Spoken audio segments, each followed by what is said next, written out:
السلام عليكم. تصريح خطير من حسام حسن يفاجئ به النادي الأهلي بعد فوزه على بيراميدز، ويسخر من الجميع بسبب النادي الأهلي.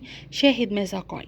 ولكن في البداية ما ننساش نعطر فمنا بذكر الله والصلاة والسلام على سيدنا محمد. بعد فوز النادي الأهلي على بيراميدز ليواصل الأهلي انتصاراته للمباراة رقم 15 على التوالي، ليرتفع رصيده من النقاط إلى 66 نقطة. فطلع وصرح حسام حسن وأدلى بتصريحات قوية جدا لإذاعة الشباب والرياضة، وقال: أنا أولا سعيد بفوز النادي الأهلي بصفتي أحد أبناء هذا الكيان العظيم، وقد توقعت فوز النادي الأهلي على بيراميدز في المباراتين، وكانت المباراة دي المفروض حياة أو موت بالنسبة للنادي الأهلي، وقد حقق الانتصار، وهذا هو الأهم في هذه المباراة. فهذه المباراة تكاد تكون مباراة التتويج بالدوري. أكيد الأهلي فاز في المباريتين، فعشان كده الأهلي بقى فيه بينه وبين بيراميدز مسافة، ولكن إذا فاز في كل المباريات المتبقية للنادي الأهلي.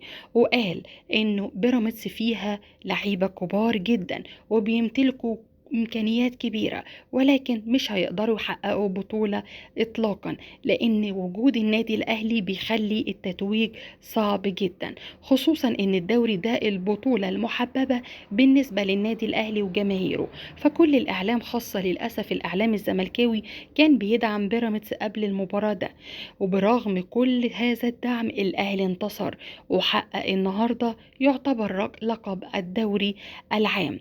الدوري أهلاوي السنة دي إن شاء الله، وسيتوج النادي الأهلي بهذا الدوري. وعايزة أقول كمان للشيبي: اللي عملته النهاردة لازم تتحاسب عليه، إن اللي عملته النهاردة كان صعب جدا، وكان ممكن يخلي حسين الشحات يبطل كورة للأبد من بداية المباراة، وكان في اشتباكات عنيفة تماما، والمباراة كانت متوترة للغاية، لدرجة إن أنا توقعت إن في حاجة هتحصل. يا جماعة، الكورة مكسب وخسارة، والأهلي بيفوز على الجميع. يعني إيه المشكلة إن الأهلي فاز النهاردة؟ وكمان بخصوص ركلة الجزاء اللي يقال إنها ركلة جزاء لبيراميدز، أكيد الحكم شافها وراح وشافها في الفار وما قالش عليها ركلة جزاء. والحكم ده مش مصري علشان نقول إن هو متحيز لفرقة قصاد فرقة، أو إن هو بيدعم الأهلي، لا إطلاقا. الحكم ده مش من هنا، فطبيعي جدا يكون بيحكم تحكيم فير تماما، ومش من صالحه ابدا انه يظلم فرقة على حساب فرقة. يا جماعة، لسه الكورة ولسه الدوري في الملعب، كملوا ونشوف مين في النهاية هيتوج بالدوري، وانا اعتقد ان النهاية قد حسمت اليوم.